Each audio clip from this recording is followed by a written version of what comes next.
Hello, everyone, and welcome to another episode of Movies, They're Pretty Good.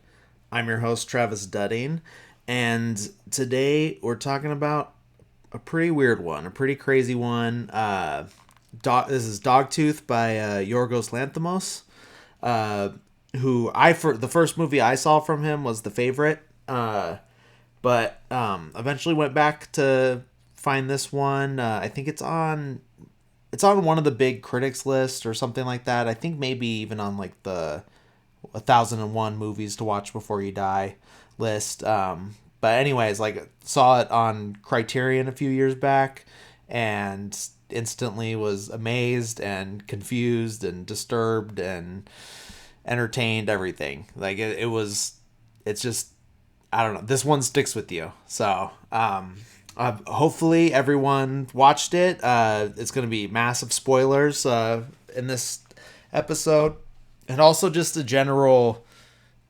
content warning. It's going to get pretty graphic. It's very sexual and a little violent too. So it's weird. So just putting that out there ahead of time. If you don't want to hear anything weird like that, this isn't the episode for you. Okay. Alrighty, let's get into it. So, film opens on a shot of a tape recorder, and someone presses play on it, and we hear a voice saying what the words of the day are. And the words of the day are sea, motorway, excursion, and carbine.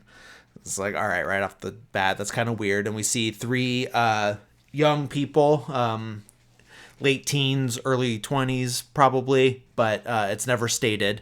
It's also, they never all give their names either, but they're three siblings, you'll find out later. So they're sitting in the bathroom listening to this tape recording, and it's also giving them the definitions of the word, but they're not like the actual definitions of the word. Like right off the bat, he's saying the C is a leather chair with wooden arms, and I forget what the other definitions were, but so really weird. They're getting these definitions, but they're the wrong definitions and everything. And so then they listen to the tape. Tape finishes, and then they're sitting there talking to each other like, hey, like, why don't we play a game? Like, let's do an endurance game. And where this is the youngest of the girls. There's two girls and a boy. There's the oldest is a girl, the boy's in the middle, and then the youngest is a girl. So she's suggesting, hey, let's play a game of endurance. We'll run the hot water in the faucet, and we'll all stick our fingers in, and whoever pulls out last wins. So then it's just like a weird conversation about how the game is going to work and what they're going to call it, but we never actually see the game happen or anything like that, because then it cuts to a woman in the passenger seat of a car. She's blindfolded, she has a security guard uniform, and she's being driven by a man, and he's just asking her like, oh, like, is the music okay? Like, don't be shy, you could tell me if it's not. And then just asking her like, hey, like, did you take a shower? Did you wash your hair? Weird stuff. Like very uncomfortable, but she seems to just be like, she seems to be fine with it. Like at this point, like, I think like almost like she's used to it. Not that like she probably has some hangups about it, but she's at the very least used to this dynamic, whatever it is. And we don't know yet. So then we see her, we see them pull off the road onto a dirt road, and the man gets out of the car to put a chain across the road, like with a do not enter sign and everything.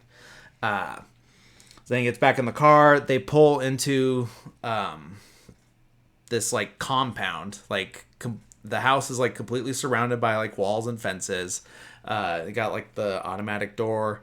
He pulls in, closes the door, and then they get out. And then she could take the blindfold off. So then we see the boy. He is sitting in his room. He's got the handles with the springs in the middle, like the workout thing. And then so he's just sitting there doing that. The dad walks in with Christina. This is the security guard. One of the only, maybe the only name we get in the entire. Yeah, I'm pretty sure this is the only name we get for any character in this movie. So he brings her into the sun, and then he's just like kind of messing with the bed. He like is like preparing the bed, and then like exits the room, and then they just start taking their clothes off. And it's like it's super awkward and weird, and it's like a scheduled sex basically between the two of them. Like he's just like now this is where we're like getting like, okay, he hires this woman to come to his house and have sex with his son, but it's like there's no passion in it, there's no like arousal, it feels like, either. And it's just very like matter of fact, like, okay, let's do it, we do it, and then it's over, you know, and that's it. And then that cuts to the next scene where Christina, the security guard, is talking to the older daughter, and they're just sitting talking, asking questions. Just like asking about Christina about her headband, like, oh, like, yeah, it's got like these like sparkles on it and stuff. And then yeah, just like a weird awkward conversation, like as usual. The other sister comes in, and then they're all talking together, and then like oh yeah, she's asking like, hey, are you gonna stay for dinner? She says, no, I can't, like I gotta go home. But then like, oh, what are you having? We're having like hamburgers and stuff like that.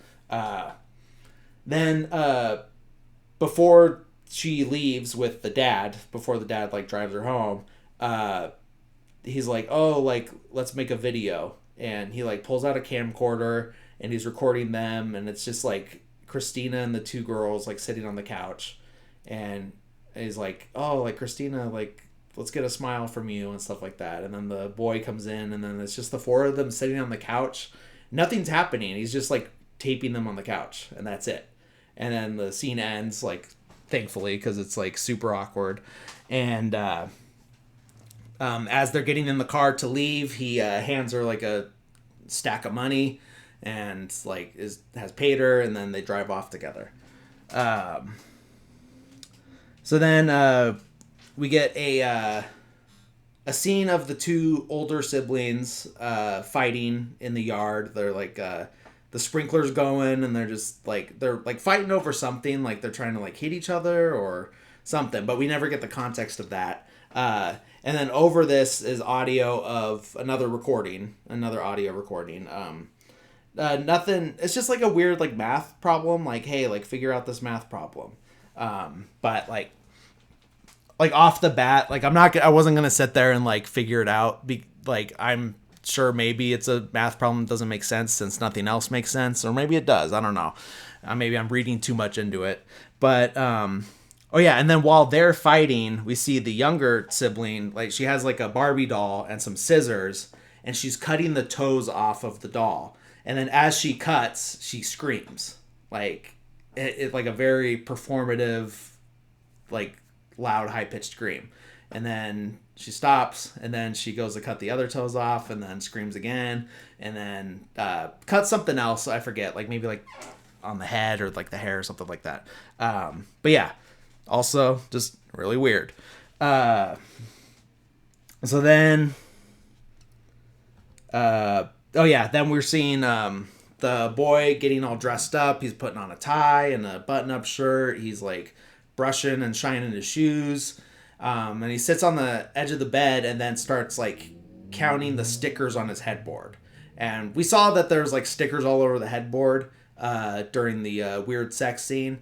But and then we'll get the context for that a little bit. But it's weird because everything is so plain and like void of character in like the house, like in their rooms and stuff. It's not like they have like these decorated like posters on the wall and everything like that. And granted, like technically they're probably too old for that, but it's still just like their rooms are just very plain. But he has all these like stickers on the headboard, and then he's just like sitting and staring at the headboard and like counting like visually, like with his hand out, like 1, 2, 3, you know. He's just counting in his head. But then we see the the two sisters, they're also getting all dressed up. They got these dresses on, and then they also just like have like a quick conversation.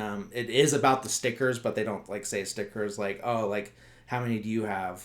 37. Oh, you cheated, and that's it. And then they go to dinner. So then at dinner, each of them is like giving the dad a list of supplies that they need. Like, oh, we're out of iodine and antihistamines, and then also we need oh yeah, the son needs like art supplies, and they never like I mean, they like slightly acknowledge it. Like, this is the only time they acknowledge it is the son has this like painting or drawing of the dad that's like half finished in the room, and we saw it like earlier in that scene. But then he's asking like, hey, like I need more charcoal. I forget what it was, but it's like, oh, like unless you want your eyebrows to be blue, and then they laugh, and that's it. So, oh yeah, and this is where, oh yeah, and then another weird thing. Then they're sitting and eating dinner, and then one of them says like, "Oh, can you pass the telephone?" And the other, whoever they're talking to, picks up the salt shaker and passes it. So just another weird like wrong definition thing for seemingly no reason. And then the dad's saying like, "Hey, oh yeah," he's asking like who has the most stickers, and then they all give their number. The boy wins, and he's like telling the girls to like step up their game basically. And then he's saying that like, oh, since the boy is the winner, he gets to pick the entertainment for tonight. And he's like, oh, like let's watch a video. We haven't watched a video in a long time. So they all, after dinner, they all go in the living room, and he pops in a VHS tape, and it's just a home video of them, and they're like playing in the yard. And then we get like a scene of they'll like zoom in on like an airplane when it flies over, and then that'll come a little more into context later. But yeah, it's just like a weird, awkward home videos, and that's it. And there's nothing like disturbing or anything about the videos. They're just awkward because they're awkward people, you know. So then oh yeah, now we cut to the boy is out in the yard. He's washing the car. It's like this probably like an 80s Mercedes sedan. So he's washing the car and everything, and then he's just over staring at the fence and like talking to seemingly himself. And he's just like, I washed the car better than you would have. And it's like, I'm better at this than you, and I'm better at this than you. And then basically we find out, oh yeah, because then the parents are noticing like, hey, he's talking to the fence again. And then they confront him like, hey, like, why are you talking to your brother? And he's like, oh, like my brother was throwing rocks at me, and so I was like talking back to him or throwing them back at him or something like that. Because we also see him like throwing rocks over the wall too. So this is where we get this is where we find out that they believe that they have a brother that left the family or got kicked out or whatever, and is living on the other side of the wall. But they also believe that it is dangerous on the other side of the wall, and that they can't go out there to be with him, and then he also can't come home for whatever reason. But what we never find out is if there was a brother who did just like escape, and then they have to have like a reason for it, you know, like a cover up, or if like it's just another lie that they've told them. Because that's kind of like if you haven't like picked up on it at this point, it's basically the premise of this movie is that this dad is like sheltering his kids, and the world outside is dangerous. He's the only one that can go out in the world, and that's it, you know. And we never really get a reason why or anything like that, but yeah, that's the premise of the movie, like going forward, just so you know. So yeah, but yeah, I'd love to know if, but it's also kind of the fun thing, guessing like it was there a brother, was there really a brother, or is it just a lie? Um, but then, as punishment for this, for like talking to his brother and throwing rocks over the wall, he has to put Listerine in his mouth and hold it there until the mom tells him that he can go spit it out. Um, and it's, it's the green Listerine. They didn't go all the way with the brown one. That's like the crazy harsh one, the one that's like basically gasoline. But yeah, he's just like sitting there. He's not like swishing it or anything. He's just kind of like holding it in his mouth, and then you can tell he's like in pain, but that's about it. And then he goes and spits it out. So then we see the family. They're out in the driveway. They're watching the dad leave, and just like watch him go away in the car, and then the gate closes, and then they all look up and see an airplane. Like, oh, like there's an airplane. Like, oh, I hope it falls. And then the older sister's like, oh, if it falls, then I'll catch it. That I'll be the one to find it. And then the mom just slaps her really hard across the face and says, whoever deserves it will find it. So, another weird thing, like their understanding of airplanes are that they are small, it's not like a perspective thing, like, oh, it's small because it's way up high. To them, they just think that it is that size, and sometimes they fall in the yard, and then you get to keep it. So then we see Christina is the gate guard at wherever the dad works, because he's pulling into the gate. She opens it, and then she comes out of the like guard shack and is talking to him, and then he's asking her like, oh, like when can you come over again? And she says, oh, I have to look at the schedule, but sometime next week for sure. And then he's like, oh, are you wearing the perfume that I bought you? And then then she like gets closer so he can smell her and stuff. It's another super weird interaction. But he's working at some kind of factory, like that. They never say what's being done there, but it's some kind of industrial building. He's up in an office. We see some secretary comes and says like, oh, like so and so wants to talk to you. Do you want me to put him through on the line? And he's like, no, I'll just go talk to him. And then so he's having a conversation with this colleague. They don't say is it his boss, like nothing like that. But he's just like asking like, oh, like how's your wife doing, and this. And then he's like, oh, it's like a shame that she doesn't get out of the house, like that, oh, like what happened, like how'd she get in a wheelchair and stuff. And we've seen the mom, and she is not in a wheelchair, and she seems to be fine, and that's another thing like that I'm kind of on the fence on, is like, is she being lied to as much as these kids? But she also has like more privilege than the kids, is his plan to control her too? But yeah, they never really explain that either.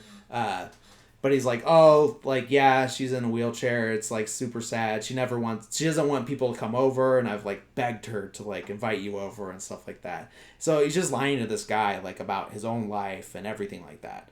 And then he's even just like saying like, oh, like she's an ex-athlete and that's how she got injured or something like that. But we also don't get the detail on that either. So yeah, back at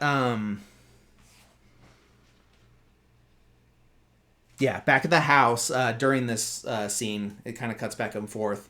The two sisters are like the younger one's doing like a medical examination on the older one. Like she's reading like a book, like with some kind of medical book with like pictures of organs and stuff. And then like it's just like, oh, like my stomach hurts. So she has the older sister lay on the bed, and then she's like pressing, like, does it hurt here? Does it hurt here? Does it hurt here? And then when she gets to the spot where it does hurt, she's like, oh, it's right there. Oh, you need to eat less fruits and vegetables. And then this older sister's like, oh, I've been drinking lots of milk, so I'll be fine. That's it. Like, no, yeah, I don't know. Like, I don't know what kind of books, like medical books she has. Because it has like the diagrams and everything, but like, did the dad go so far as to write these like special medical books to give them? It's super weird. So then, oh yeah, and then after that, then she's like, "Oh, I have this new anesthetic. Um, like, do you want to play a game? And whoever passes out, or whoever yeah, let's pass out, and whoever wakes up first wins." And then so they pour like this, some kind of like chloroform or something on these rags, and then they both breathe into it, and then they pass out on the bed, and then that's the end of that scene. Uh, yeah, just crazy weird stuff. Um, so then we see the wife go into the bedroom. She locks the door, like a pretty crazy lock. It's not just like a regular bedroom door lock. Then she goes to like the nightstand, moves like a file box out of the way, and then there's a rotary telephone behind it. And she plugs in the line and everything, and then uses the dial and then calls her husband. And he picks up on a cell phone and just they have a conversation. I forget what it's about. I think she's just like updating him on what's like going on at the house and stuff like that. But then, oh yeah. Then we also see from the outside that the older sister is like trying to spy and like listen in on the conversation and everything like that. So then the dad is going to a dog trainer. We see like he's got like I don't know if it's him, but like someone has like the suit on that they use to like train police dogs and military dogs, and the dog's just like chewing on the arm and everything. And then it's in the office of this dog trainer, and he's like saying like, hey, like I need the dog now. And the trainer's like, no, like your dog's like, it's way too soon. The dog's only on like phase 3 out of like 6. So if you do it now, then like you're just hurting the dog. Like the dog's not gonna have learned anything. And then just like kind of explains that. And then there's a scene of like him like going to the dog in the kennel, and it's just a white dog, and he's like yelling Rex at the dog, like trying to get the dog to come, and the dog just is like staring at him. So like the trainer was probably like, all right, if you don't believe me, then let me go show you, like try to call the dog, and it's not gonna do shit. But yeah, that's the end of that scene. Then we see him pull over on the side of the road, and he opens the trunk, and he's like cutting the labels off of water bottles. Like he's got this big case of water, and he's like pulling each bottle out and cutting the labels off, and then he throws the labels away in a dumpster, and then gets back in the car and drives home. Then we get like another awkward sex scene, this time between the mom and dad, and he pulls out like a Walkman, like a cassette tape player, and it's got like a headphone splitter. They each put on a set of headphones and then take off their pants and just start having sex to, I don't know if it's music, because we don't hear it, we kind of get like a very faint, but yeah, they just like put on their headphones and start having sex, and it's, another weird emotionless sex scene. And then it cuts away from that. We're seeing each of the kids, they're blindfolded at like different areas of like the house or the compound. You got the brothers in the house, the older sister's in the pool, blindfolded, and like kind of like feeling around. And we also hear a voice like counting down. And then the younger sister's outside somewhere too, but she's like in the bushes.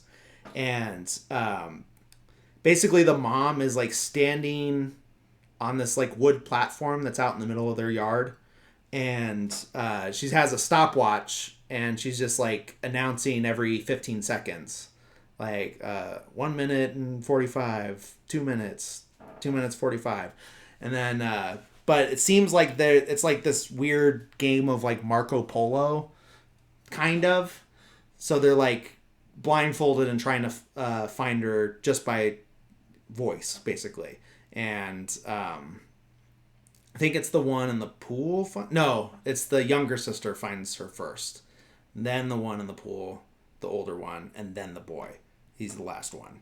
But yeah, another like weird competition, probably for stickers, so they can pick which super weird home video to watch later that night. Then we see the older sister. She's like sneaking into the kitchen. She pulls there's like a little dessert or like a cake or something. She takes like the saran wrap off and she cuts off like 2 slices and puts them in her pockets, and then she covers it back up, and they're like thin slices, that way it's not too obvious. She puts them in her pocket, puts the cake back, and then she goes out into the yard and throws the pieces over the wall, like I guess to give it to her brother.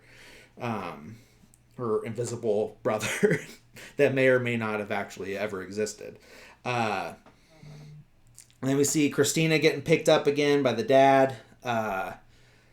And we see her back at the house, and then she's in the bedroom with the boy, and she's like trying to convince him to go down on her, basically. And he like doesn't want to do it for whatever reason, and she's like, "Why, are you disgusted?" And he's like, "No."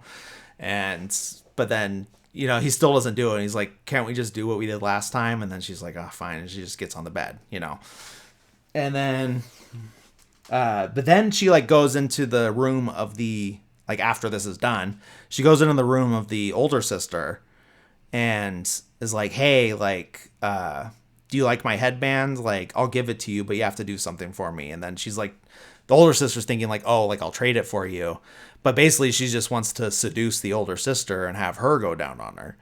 And, but yeah, another like super awkward thing, like where she's just like, and it's like, it's awkward for a lot of reasons. One, because like the other scenes, like there's like little to no emotion in it, but also it's like she's taking advantage of a person who doesn't know any better, basically, like it's not real consent if you have no idea what's going on. So it's just super awkward for that reason too. Cause she's like, the way she's like trading, like, "Oh, I'll give you this headband." That's like a little kid thing. Like, "Oh, like I'll give you a piece of gum if you give me like that candy or whatever, it's like that level of innocence, but for something way more mature than that,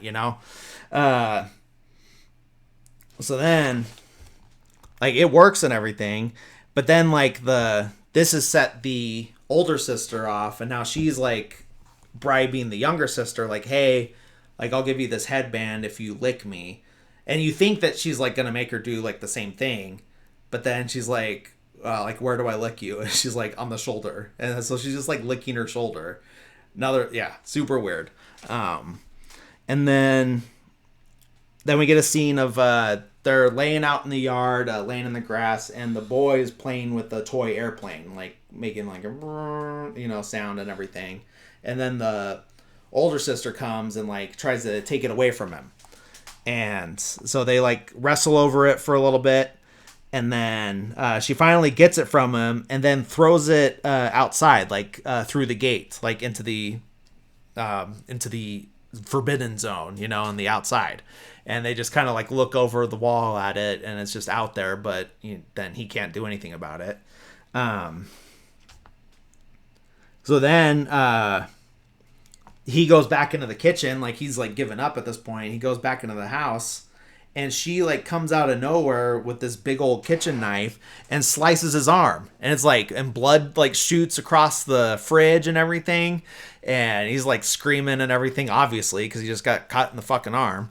And and then the mom comes and just like beats her over the head, like slaps her on the head a bunch, and like throws her in her room and locks the door, like locks her in her room, like she's grounded for mutilating her brother, So then the dad gets home, and the son's like, "Hey, the eldest threw my airplane outside. Like, can you get it for me? And he's like, okay, like we'll see.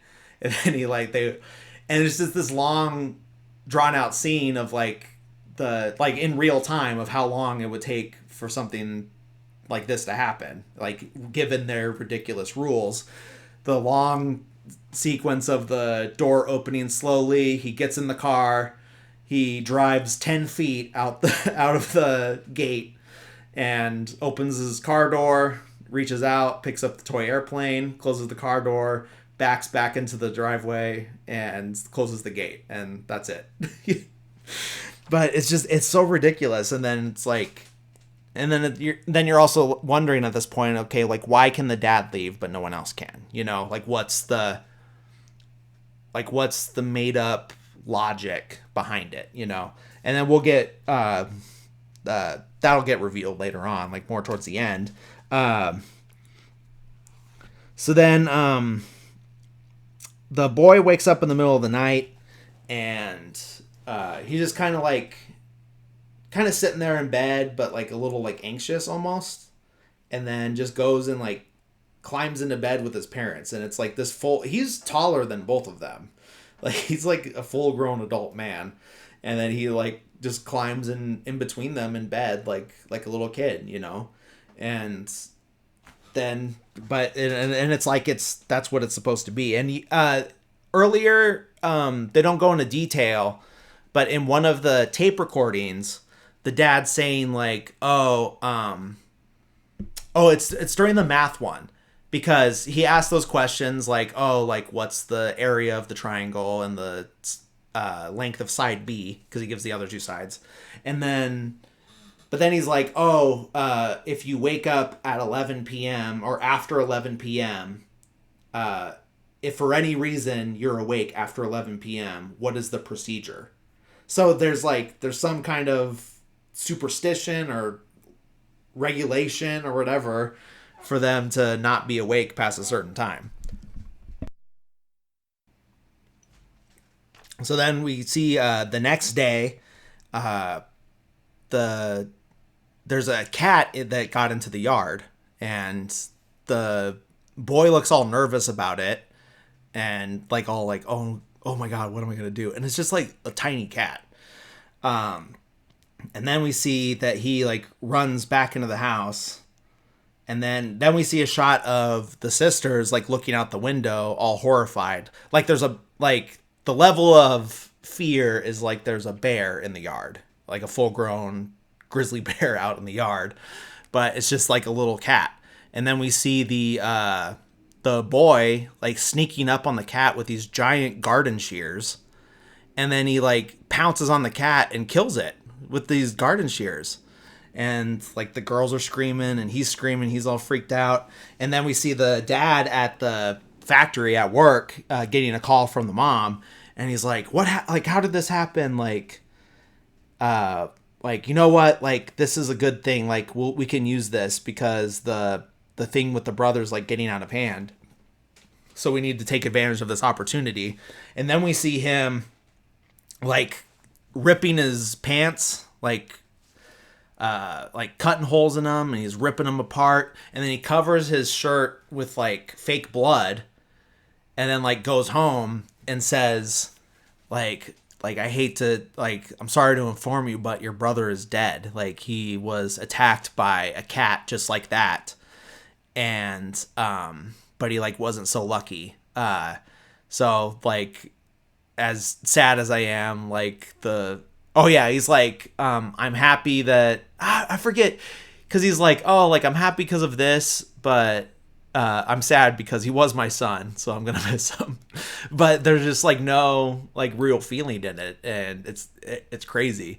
And then they have like a funeral for the. Wait, is it the funeral or the training first? It's weird. Let me see. First, before they have the funeral, the dad's like instructing them on how to ward off a cat if another one comes back, and they're like all four of them, besides the dad, are on their knees, even the mom, on her knees, like barking like a dog. And they're all like barking, like, roo, roo, roo. And yeah, just super crazy. And then there's the funeral for the brother, and they're all dressed up, and then they each throw a flower over the wall, and then that's the end of the funeral. And then we get like each of them, like, I don't know if it's something that they said at the funeral, but it's like an inner monologue of each of them like saying goodbye to their brother, like, oh, like you're gonna be missed, I love you, and all this stuff. And this is what makes me think that there was a real brother at some point, but like I said, like, no idea. So then yeah, then we see them doing like some kind of lifeguard training, and they're taking, like, the oldest sister pretends to drown, the boy like gets her out of the pool, and then the youngest is like instructing him on how to do CPR and everything. And then she like pretends to be dead, and then they laugh about that, and then they just take turns. Then it's the youngest's turn. Yeah, they're just doing like lifeguard training in the pool for some reason. And then it cuts to the parents sitting on the couch watching like a full-on porn video, like very graphic. Like, this is what happens when you don't have the US regulations. It's literally just a woman licking a penis, and you're not going to get that in a mainstream movie in the States. But yeah, just crazy. And then they're just watching that, and then she has her top off, just like laying on his lap, but they're having like a nonchalant conversation, like it's not like that's not what's happening, And she's like, oh, like, I'm gonna be pregnant. But then it's not like a regular like pregnancy conversation. It's like, I think it's twins. And then he's like, oh, what about triplets? Like, no, that's too much. Like, let's make it twins. And then it's like, okay, like, tomorrow we'll tell the kids that you're pregnant with twins. Like, I think that'll work better. So it's like, okay, like, work better. That's not like, she's not really pregnant. It's just like something that they're going to tell them. But why, So then, yeah. Yeah. Oh, yeah. Then after the end of the conversation, it's just like, okay, it's settled. Like, I'll be pregnant with twins. And then, then they're announcing it to the kids, like, hey, like, in 2 weeks, your mother's gonna give birth to 2 children and a dog. And then and then they all applaud, like, congratulate your mother on this impressive thing or whatever. And but then it's like, we understand that it'll be hard for you guys because you'll have to share your stuff and share your toys, but it's overall going to be a nice thing. And then the youngest is like, oh, I don't want to share my room. And then the mom's like, well, if I can hold off my birth, or like the birth, so if you guys, like, if things continue the way they are, like, basically if you keep misbehaving, I'm going to have these babies. But if you like shape up, then like I'll just wait and give birth another time.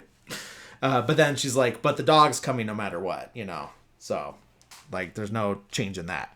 So basically they're just using this like fake pregnancy announcement that makes no sense whatsoever, like logically or like anatomically or biologically, not anatomically.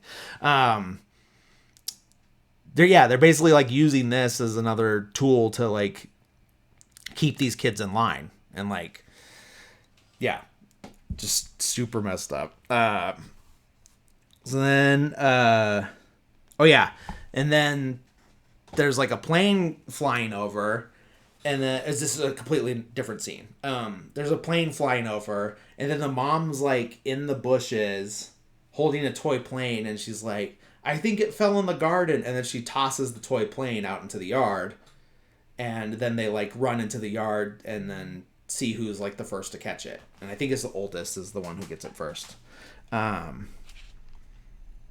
yeah, they're just also reaffirming that lie of like planes are small, and then sometimes they fall down and you get to keep it.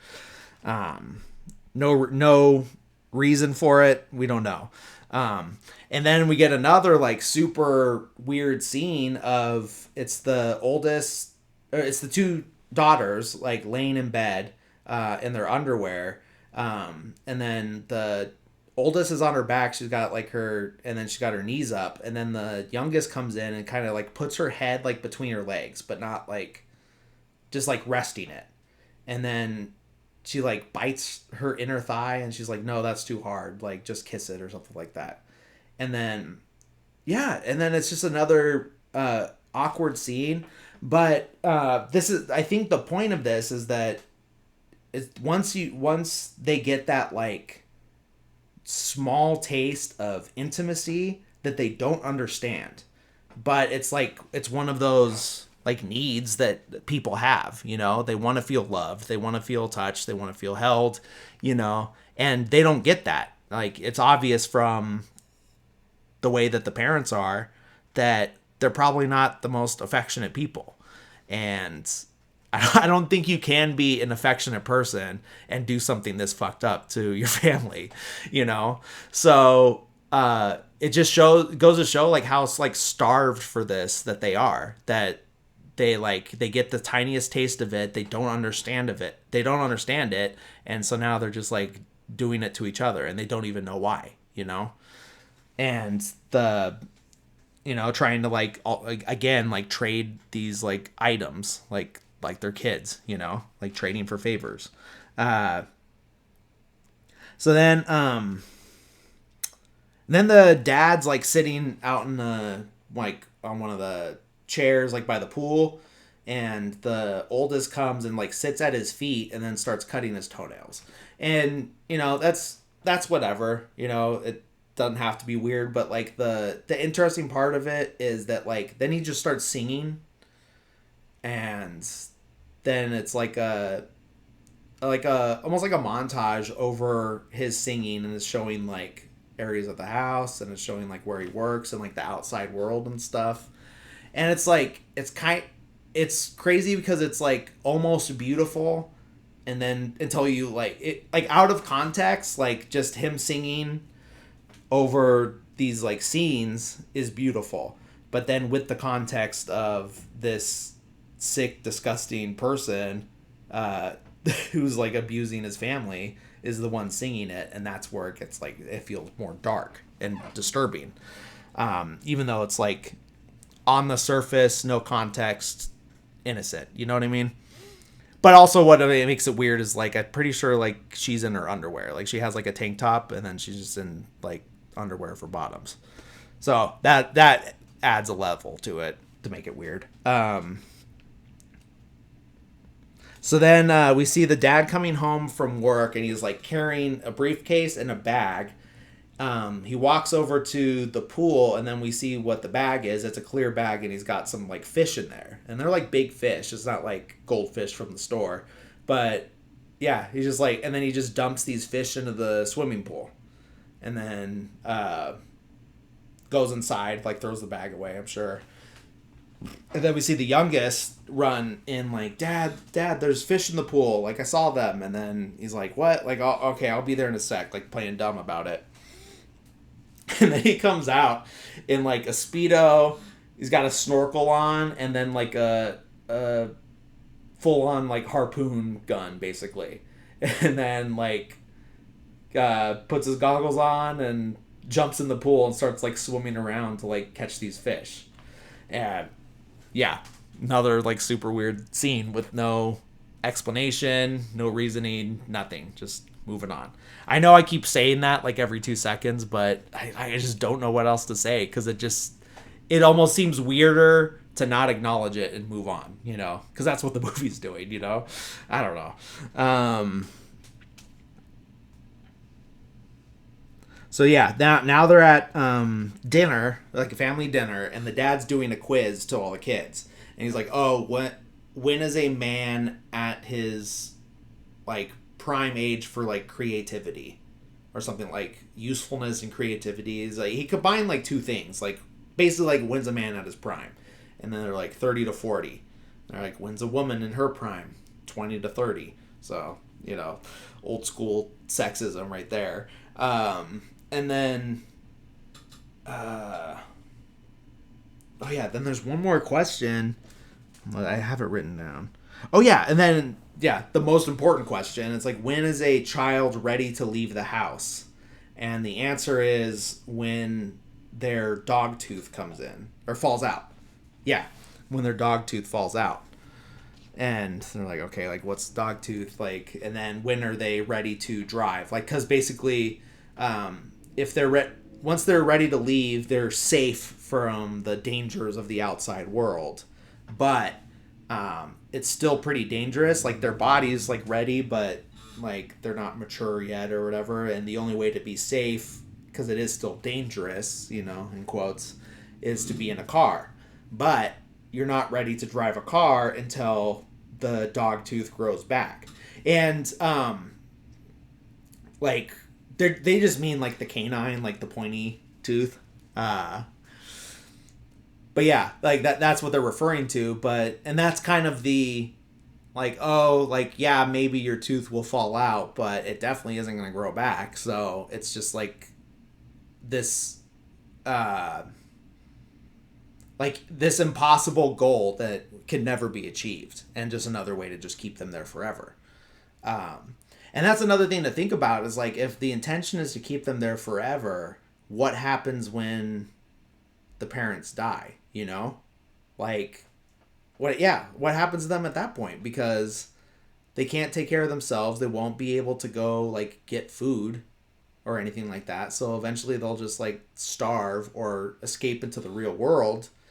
But if they do that, they're so like confused about the real world and know nothing about it that they'll just be thought of as crazy, and then get like institutionalized or something like that, or thrown in jail, or just be homeless, So it's there's no like there's no end game to it, it's purely about control. It has nothing to do with logic. It's just about control. So yeah, and then oh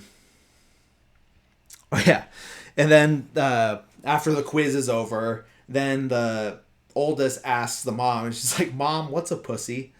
And but IMDb says, like, I think maybe that's just the it might be like a bad translation, because IMDb like quotes it as cunt.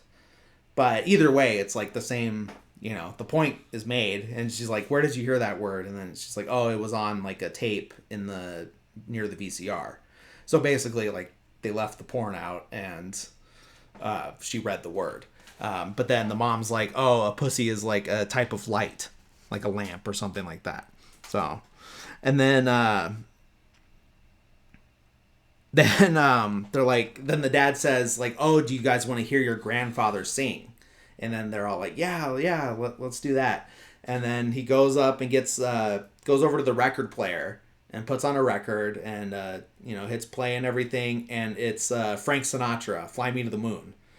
And so they all believe that this is their grandpa singing, and but the dad is there translating, and obviously none of the words are correct. He's just saying, like, because they don't speak English. This is all in Greek. I don't know if I said that before, but so he starts translating the English for them, but he's translating it wrong, and he's saying like, "Your mom loves you very much. Your dad loves you very much. All the kids love their parents." And then it's just like this song that's just reaffirms his bullshit rules, but they're all like loving it, because it is also, even without the message, it's still Frank Sinatra singing and everything, so it's still gonna sound good. So then cut to a scene where Christina and the boy have just finished having sex because they're putting their clothes back on. And Christina says, like, "Hey, I had a dream about you." And she's like, "Well, it was like I was camping with your dad, and then you like came out of the woods, but you were a zombie." And the boy's just like sitting there, like kind of confused, but like, yeah, but like kind of pretending like he knows what she's talking about. And she's like, "Do you know what a zombie is?" And he's like, "Yeah." And but no further explanation after that. So then then Christina goes over to the older sister's room again, And then she's like, hey, like, I brought you a gift so you can lick me again, basically. And then she's like, what'd you bring? And she said, I brought you hair gel. You can, like, change the way your hair looks. And she's like, no, I don't believe you because the headband didn't sparkle the way you said it would. So you're lying to me. Like, you have to bring me a better gift. And she's like, what? I was like, I don't have anything else. And then she goes and like looks in Christina's bag, and there's two like VHS cases, like from like a rental place, you know. And so she pulls those out, and she's like, I want these, because I mean, she's probably never seen a real movie before, but she knows that like, hey, there's videos, like we watch the videos, so she knows about the tapes.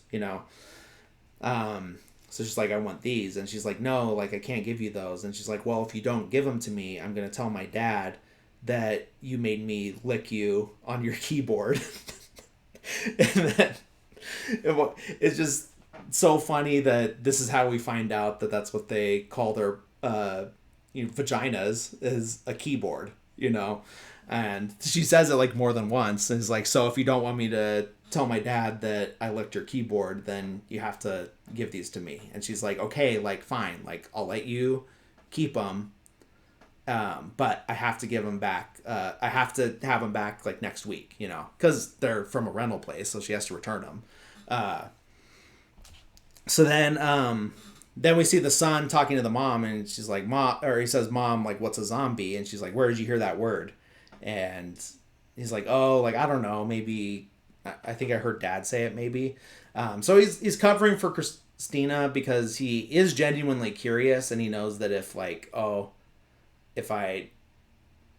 narc on her, then maybe I won't find out more interesting words or anything like that. You know what I mean? So he doesn't want to get her in trouble.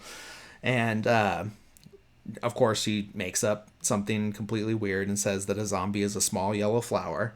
So then it cuts to nighttime, and the dad like wakes up in the middle of the night, kind of like checks to see what time it is, and I think he like probably heard like a noise or something, because he's kind of looking around, and then he gets up. And then we see the oldest in the living room, and she's just staring at the TV, but it's just all like staticky. Like she looks like amazed, so she probably, we gather that she just watched one of the movies, because then she like runs to the VCR, pulls the tape out, and puts it back in the case, and then hides the tapes like in the couch or something like that. And then she gets away with it. The dad comes in and says like, hey, like, what are you doing up? And she's like, oh, like, I woke up, but I felt very like nervous or something like that, like nervous, anxious, something. So then he's just like, oh, like, it's okay, and just talks to her, and then they go back to bed. But then we see her in the bathroom, like, reenacting Rocky. So this is like, oh, this is what movie it was. It was Rocky, and she's in there like fake punching herself, and then she like puts like cranberry juice or something like dark red in her mouth, and acts like she gets punched and spits out the blood and everything. And so now we know like one of the movies that she saw. And then they're in the pool, and she's quoting Jaws basically, and she's like saying like, oh, there's all these different types of sharks, but but none of them are like native to here, like. And then she's saying like Brody, and then you gotta close the beat, all that stuff. So she's just like saying it out loud, and then the other two are like confused but not saying anything. And then she goes and like attacks the brother like she's a big shark and everything, but she just has her arms like up and down, like rah rah rah, and just playing. But then, so she probably gets narked on by the siblings because she's like being all weird. And then we see the dad's like sitting on the couch or whatever, and we see like all we see is like their hands basically. And she hands him the VHS tapes, and he says, go get the duct tape. And so she walks away, she comes back with the duct tape, and then we see him at first it looks like he's just like duct taping the VHS tape closed, But then we see that he's like duct taping it to his own hand, like in like the palm of his hand.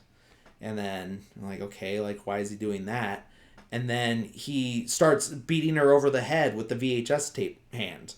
And yeah, and then it's like you even see like the pieces of plastic flying out and everything. You're like, what the fuck is going on? And so I guess that's her punishment, basically. And then we cut to Christina in her apartment talking to the dad. And she's like sitting in the one corner, and he's out of frame at first. And he's just asking her questions. He's asking her about the perfume again. So another like weird thing. Yeah, he just keeps asking about that. And I find that like super weird. But then he like goes and unplugs the VCR and hits her over he hits her over the head with it, knocks her down to the ground. And I thought he was gonna kill her. I think he even thinks about it because he hits her twice, and throws the VCR down. All of this is after he's asked like, "Oh, do you live alone?" And she says, "Yeah, my parents are on the 4th floor." And then that's when he goes and unplugs the VCR. And then he so she's all on the floor, bleeding out probably. But then he's like, "I hope your kids have bad influences and that they ruin your family the way you ruined mine." And it's so weird because it's like you see how like childlike and naive he is, because that feels like a kid thing, you know what I mean? Like a kid, like after he gets grounded, it's like, oh, I hope you get grounded someday. Like I hope grandma grounds you, something that's not gonna happen, but it is just like, oh, I hope this happens to you. But like, I don't know. It feels very weird, and then he just leaves.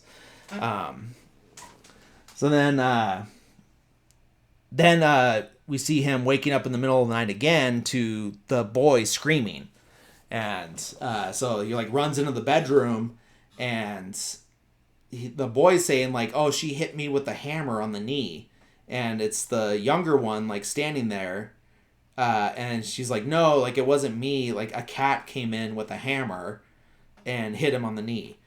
But the dad, he knows very well that couldn't happen because he's the only one, maybe the mom, that knows what like really happens. I mean, the mom does know. Like, yeah, you do. It is confirmed that she does know, but she is still being controlled to an extent. But he like plays along with it because it just keeps his story alive.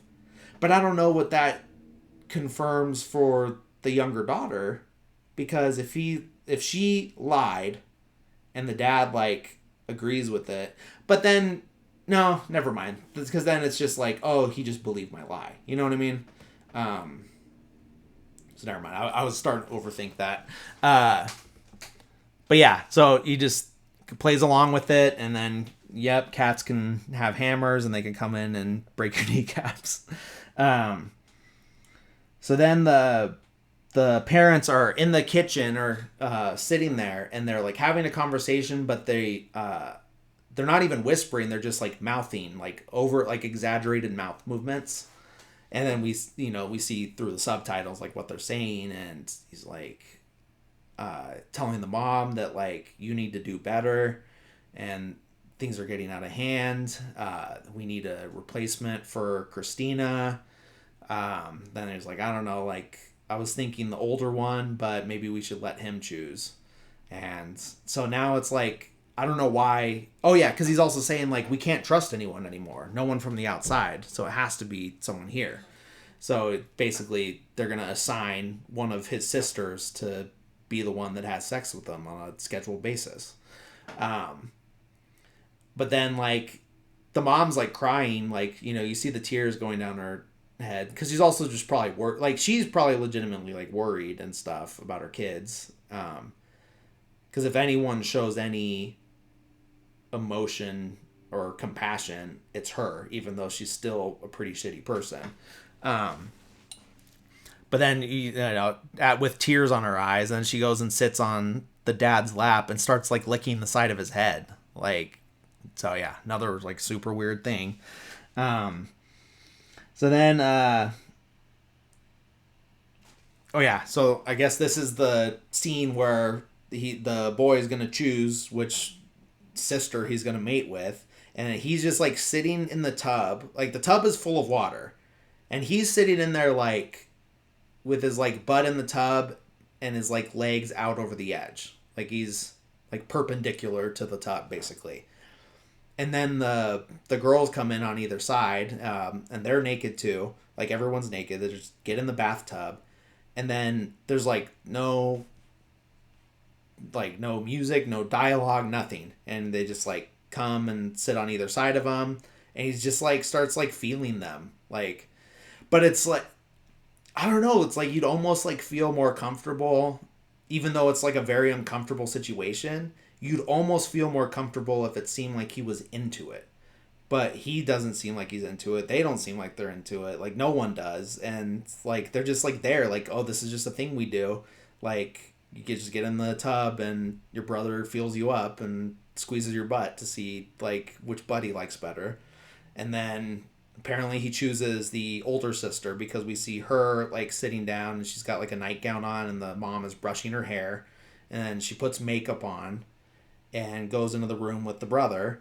And then another like, and this is probably the most uncomfortable sex scene because it goes on longer than any of the other ones, and that just like it's uncomfortable like given the circumstances, but it's also just looks like very uncomfortable sex in general because she's like resting her neck on the headboard, like I wouldn't want some like piece of wood in the back of my neck, like whether I'm having sex or not, but and yeah, and they just like go about it like all nonchalant again, like no emotion or anything. But then it does feel like she's either in pain, which she probably is because I would imagine she's a virgin other than like eating out Christina.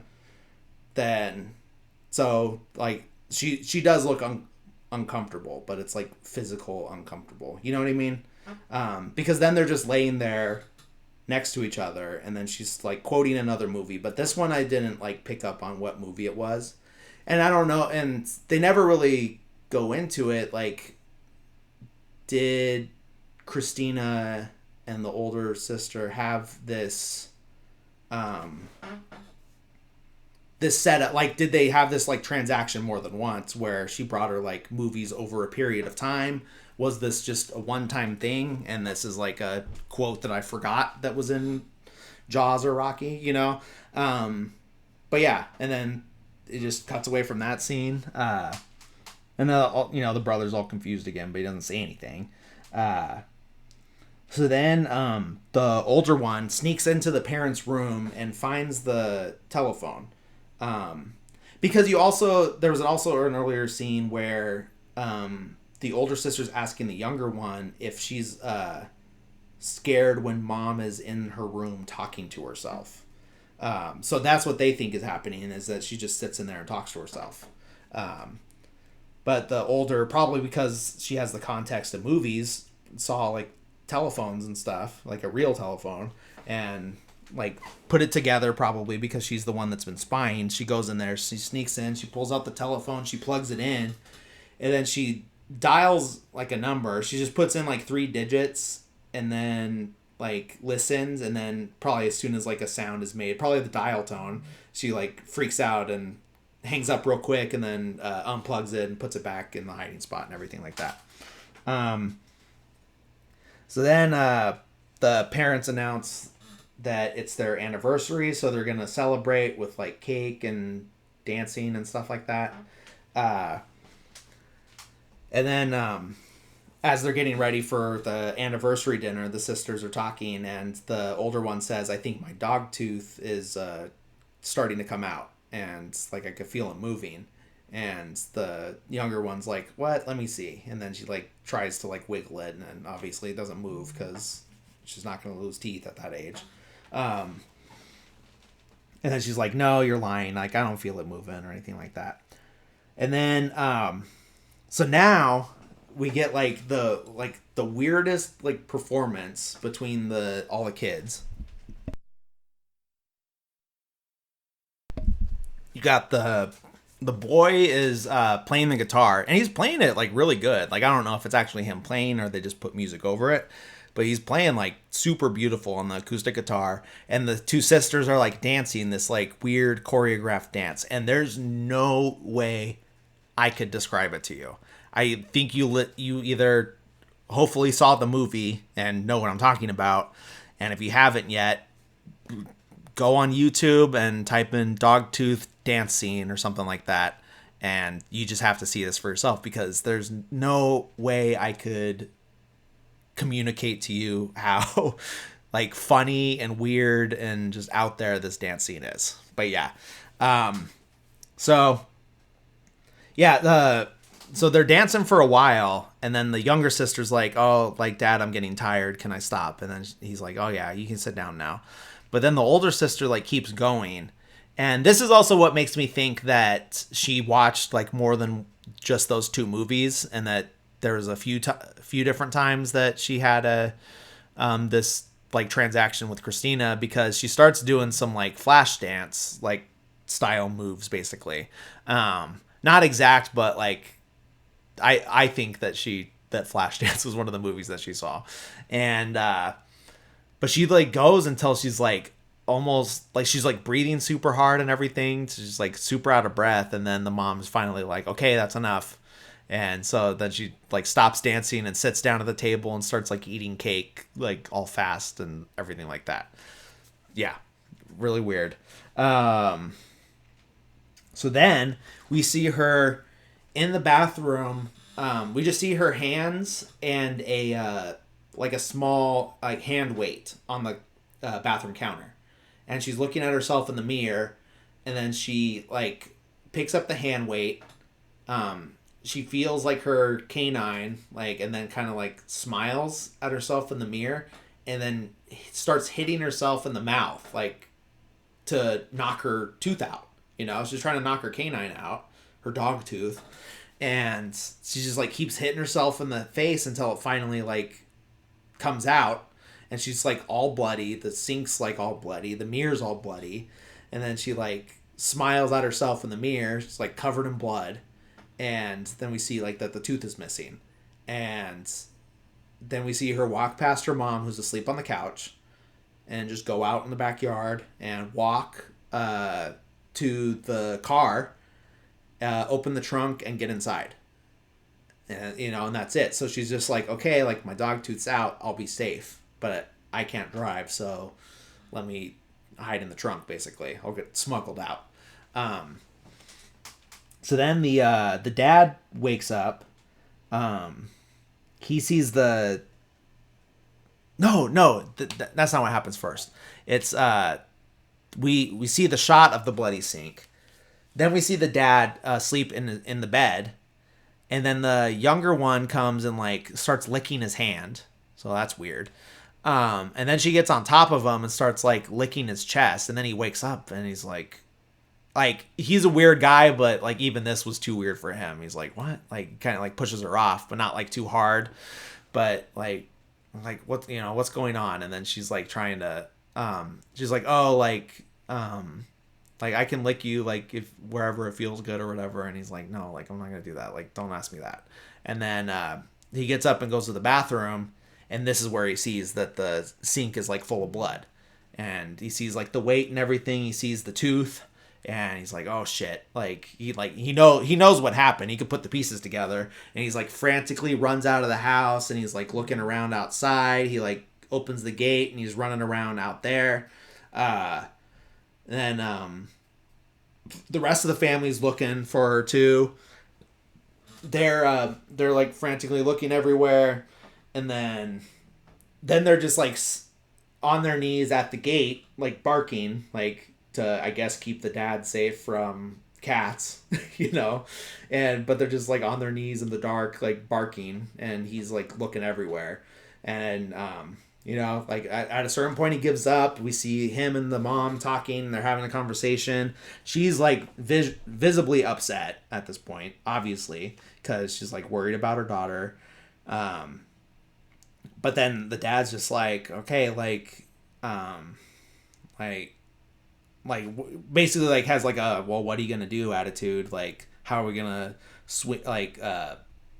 use this? And he's like, okay, like I'm gonna go pick up the dog tomorrow, you know, and then then we see it's the next morning because this conversation happened when it was still night. So we see the next morning he's getting in the car, he's going to work. Um, he's just driving, he like his usual route and everything. He gets to work. He pulls up to the door, gets out of the car, and goes inside. And then we get just a shot of the trunk, and you're just like, okay, like now's your chance, like to get out, like, and you're just waiting for her to open the trunk and get out of the car and be free, and the trunk does not open, and just then the movie ends, you know, and I like to think that it's like, oh, that they're leaving it up to you to decide, but there was a long enough period to where I think like she should have got out. So then it's like, did she just suffocate and die in the trunk? And she also like beat herself, hit herself in the face to where a tooth came out. So it's possible that she like passed out from that or bled out, who knows like what else she did, because there's a lot of blood on her, a lot of blood in the sink. And then yeah, it just ends like that, and you don't know if she made it out. You don't know anything, and yeah, I think it's a brilliant way to end it. Like, I love ambiguity in movies. Not all the time, but for the most part I do. And I think this movie pulled it off really well. I think Yorgos Lanthimos knows what he's doing, obviously. This is one of his earlier movies, and they've just and he's just built up to the point where The Favorite was nominated for Best Picture. And he was nominated for Best Director, but not for this one. No, I think Director, he was nominated for The Favorite, and I think The Lobster got a screenplay nomination. But yeah, he's writing and directing these movies, and they're just getting better and more interesting. The Favorite's definitely the most accessible to the general public, I would say. It's still got weird moments and everything, but it's not like, it doesn't have a crazy concept the way that like this or The Lobster has. I haven't seen The Killing of a Sacred Deer yet. I'm just waiting for the time to watch it, and like I'm waiting for it to like line up perfectly to where I have time and it's streaming somewhere. But honestly, I might just like go, if I see it for a good price at like Amoeba or something, I'll probably just buy it on Blu-ray, because I've liked everything else so far that I've seen. I'm looking forward to whatever he does next, because this movie's crazy. It's good, but it's like crazy, but it's good. It's funny. Like, the absurdity of it is like really funny, but then like right when you're like, oh yeah, this is funny, and then something super dark and fucked up happens, and then you're like, oh wait, like, is it funny?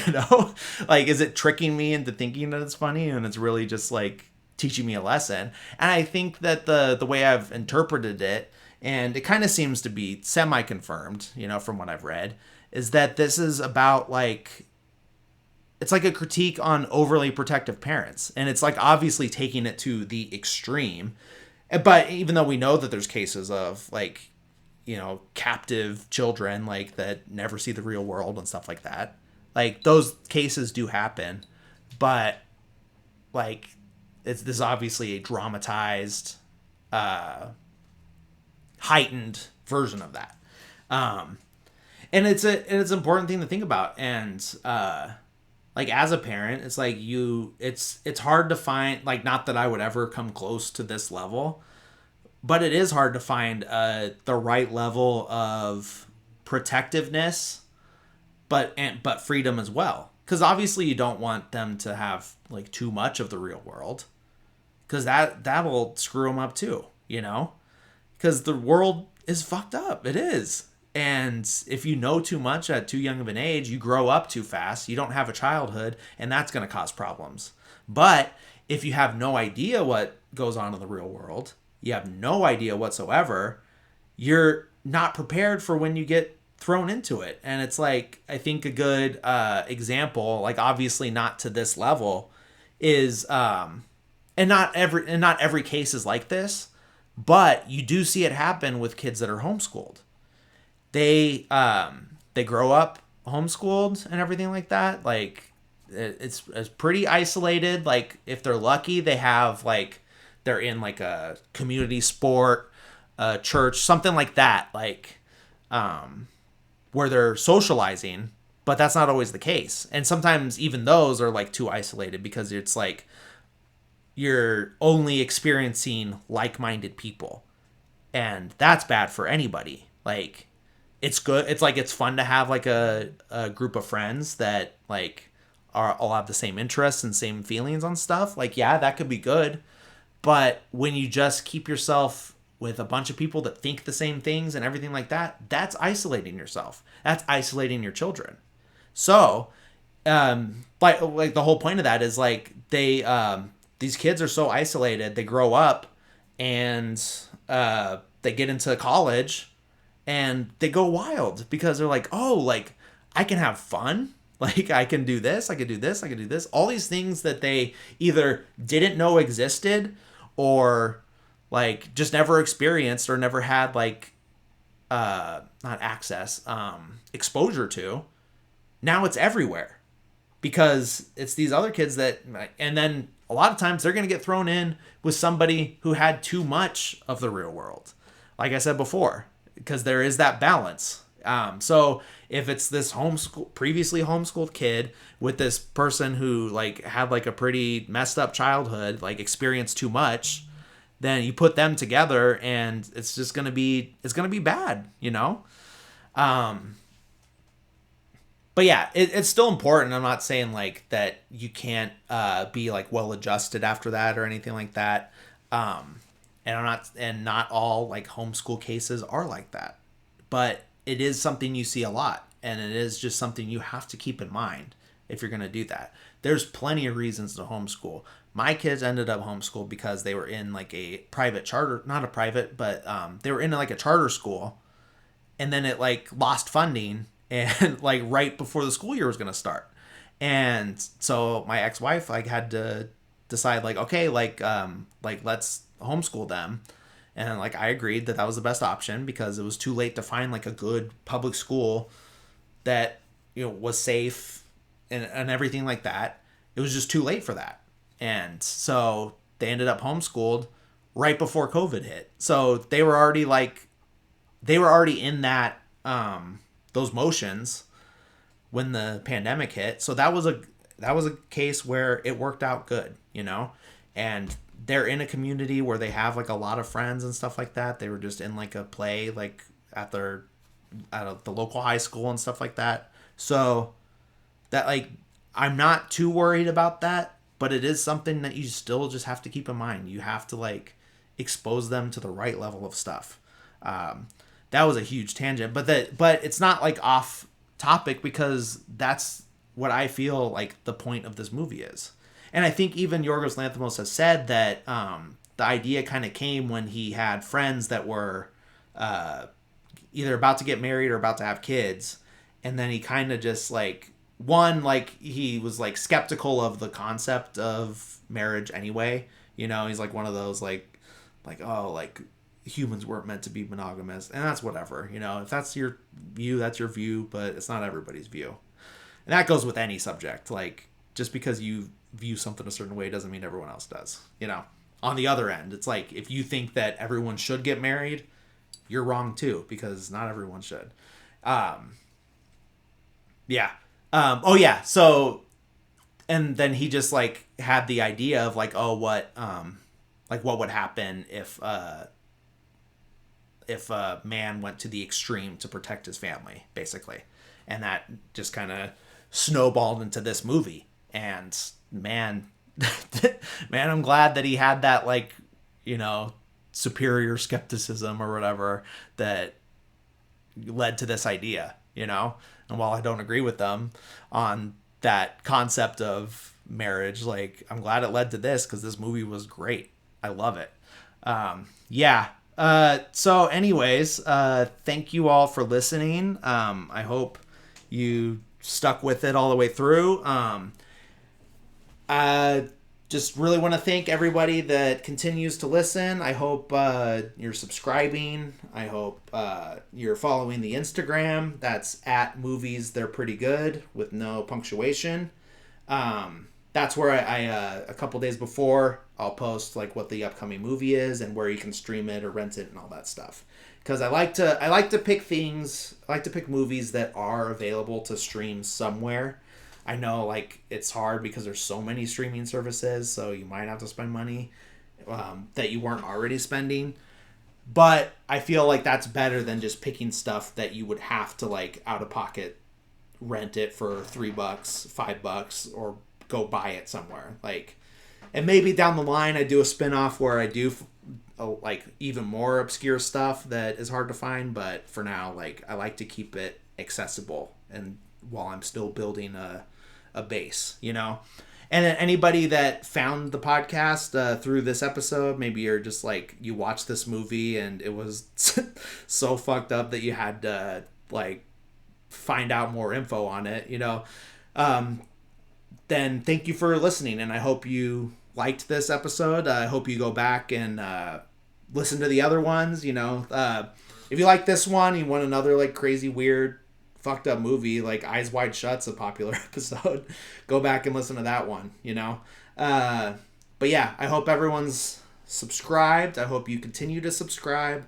I hope you follow the social media. There's other ones too. There's links to it. There's a Facebook group, not a group, but just a Facebook page. I think there's even a Twitter, but it's all just stuff that's recycled from the Instagram. That's where I'm mainly posting from. So that's a good place to message too. Like if you have any questions, if you have movie suggestions, any of that stuff. Like I'm going to try to like put out a poll here pretty soon on what kind of movies you want going forward. All kinds of stuff like that. So yeah, follow that to stay updated. Thanks again for listening. I hope everyone has a great week, and I'll see you all next week. Thanks. Bye.